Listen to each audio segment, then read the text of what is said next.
përgatitti fjalimin në parlamentin e Izraelit dhe u shfaq hapur në krah të qeverisë së Netanyahut. Si e keni parë të gjithë të takime? Ishte një zgjedhje diplomatike e matur, po i shuaj, apo një pozicion politik që rrezikon ndoshta ta vendosë Shqipërinë qartë në një krah të konfliktit? Po të analizojmë vetëm ditët e qëndrimit të zotit Rama në Izrael, e nxjerrin jashtë kontekstit të një vizite të mirëfillt zyrtare. Unë ndjek me vëmendje dhe lëvizjet e politikanëve të tjerë dhe nuk kam shembull analog që një përfaqësues shteti apo një kryeministër të qëndrojë në një vend mik 3 ditë. Italianët kanë një shprehje dhe miku, po ne di 3 ditë shpifi puca, thot. Nuk rrit 3 ditë një zyrtar në një shtet ujë. Kështu më bën të dyshoj që Rama agendën kryesore nuk ka pas vizitën diplomatike mes dy shteteve, por ka pas lobimin e tij për të krijuar një trampolin për të kapërcyer oqeanin dhe me kriju atë vizitën famoze që e vun shumë që se bën dot. Kjo ka qenë qëllimi i Ramës i vizitës në Izrael. E qartë, ndërkaq zoti Dika, Shqipëria tradicionalisht ka mbështetur zgjedhjen pra mes dy shteteve. Mendoni se kryeministri shqiptar Edi Rama e ruajti këtë ekuilibër gjatë vizitës së tij, apo mesazhet që tha ishin disi të njanshme? Tu desha të ndalesha pak. Jo për ju, por për gjithë ato që na dëgjojnë. Patjetër. Sepse të ngatërrojmë nocionin shoqëri apo popull një kombi me politikanin që e përfaqëson është një gabim shumë trashanik. Ne nuk mund të identifikojmë shoqërinë gjermane me një politikan të një kohë të caktuar që quhet Hitler. Politikanët janë qëndrime individuale, shoqëritë janë tabane që nuk modifikohen në histori. Unë personalisht jam një tip që merr me studime dhe shoqërinë ebre kam ndjekur nga afër, ka figura shumë të mëdha të dijes sot në botë që dalin nga shoqëria ebre. Unë ndjem mik i ebrejve dhe nuk kam asnjë lloj paragjykimi. Por kjo s'më bën as pak të jem palë me Netanyahun. Edi Rama, me të drejtë, dënoi ashpër sulmin e Hamasit ku u masakruan 1800 qytetarë ebrej, u qelluan me automatik, me pistoleta, por në të njëjtën kohë bëri një mbështetje të fuqishme, një sulmi tjetër ku humbën jetën mbi 100.000 palestinezë dhe po aq të tjerë u plagosën me raketa dhe me bomba. Kjo unë nuk gjej fjalë ta shpjegoj, ato që na dëgjojnë mund ta gjykojnë më mirë. Dëgjova me vëmendje një analist tek një televizion shqiptar, një analist pranë qeverisë, që thonë dhe hama se të shti ne nuk do të rregullojmë botën, Shqipëria të shohë intereset e veta. Pjesërisht vlerësoj vetëm sinqeritetin e analistit, por jo logjikën, jo përmbajtjen e saj që tha. Se me këto lloj veprimesh ne cimentojmë precedent shumë të rrezikshëm për shoqërinë. Çfarë do të themi brezit të ri shqiptar? Kur në një supermarket shohin 3 horra që dhunojnë në masë qytetarët, ne do të shohim interesin ton, ne do ulim kokën dhe t'i lejmë ato gratë të dhunon nga këto horrët, apo do të hyjmë. Qartë. Edi Rama për mu ka bërë një gabim trashanik. Nuk është Edi Rama, as Shqipëria që mund të gjykojë Netanyahun, por e ka gjykuar një organizatë ndërkombëtare, është shpall një njeri që ka bërë genocid në kërkim ndërkombëtar. E qartë. Ai nuk mund të udhtojë në shumë shtete të Evropës. Të Rama del shpëtimtari. Unë i këshilloj Ramës modesti.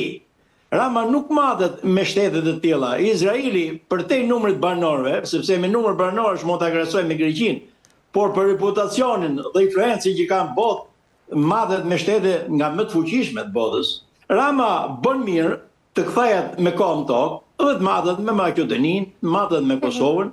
Ne jemi një popullsi që kemi qenë 3 milion, po sot nuk kapim 2 milion Shqipëri. Qartë. Zoti Dika. Nuk 5.000 banor barazohemi lehtësisht me Maqedoninë, me Kosovën. Unë e kam si parim, kur nuk kuptoj demagogjin, numër në madh fjalë një personi, i kthejmë veprave të tij. Shqiptarët e kanë shumë lehtë të shohin sa kushton 1 kg benzinë në Maqedoni, sa kushton Kosovë, sa kushton Shqipëri. Sa është pensioni i pensionistët në Maqedoni, sa është Kosovë, sa është Shqipni. To janë të regusit që ulin Ramën me njëherë me kontokë dhe gjëveshin nga propaganda. Mbështetësit e Ramës i quajnë Ramën lider europian. Po si mund të jetë lider europian kur vendin e vetë ka klasifikuar me vendet e botës së tretë në të gjitha drejtimet? Kur Shqipëri merr në 10 vjetëve ikin lejnë vendin mbi 1 milion banor. Kur pensionistët shqiptarë nuk kapin fundin e muajit. Si mund të quhet lider europian? Si mund zgjidhë problemet e mëdha të botës kur s'ka zgjidhë problemet e vogla të shoqërisë vetë? Qartë, por ndërkaq do të dika, në Izrael u fol për turizëm, u fol për investime, por sigurisht edhe për bashkëpunime në siguri. Pyetja lind se çfarë fitoi realisht Shqipëria nga kjo vizitë, pra flasim për një përfitim konkret dhe jo simbolik, dhe nga ana tjetër në agjendë ishte edhe partneriteti në mbrojtje dhe siguria. Rrezikon Shqipëria tani më të futet në dinamika gjeopolitike që i tejkalojnë ndoshta dhe kapacitetet e saj?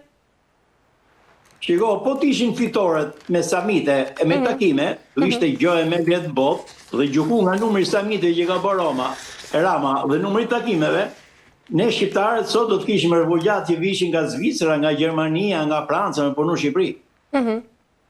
Sepse unë nuk kam pa në Itali, a i samite europian sa kam pa në Shqipëri. Qartë. Por, fatkesisht, shqiptarët duhet kuptojnë që Shqipërinë do ta shpëtojnë vetëm shqiptarët. Shqipëria shpëtohet me punë. Ne shikojmë sa zbulut jemi, sa dobët jemi me qeverisin e vendit. Bjen një zjarr kuptojmë sa çfarë maksish kemi.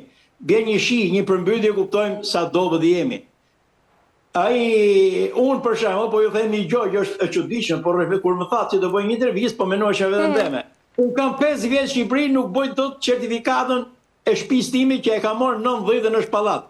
E qartë. Se kam bërë akoma certifikatën. Ka marrë më kollaj në shëtsinë italiane, marrën 5 vjetë në Itali, me 10 vjetëve, jam në shtetës italian, sa marrë do të një certifikat që më takon me gjithë meritet. Kam bërë 4 herë aplikime, i kam me dokumenta, mund të përballohem me gjyq me Ramën. Mirë, po në fund të fundit janë shqiptarët ata që e kanë zgjedhur kryeministri Rama, sepse ky nuk është mandati i parë, është mandati i 4.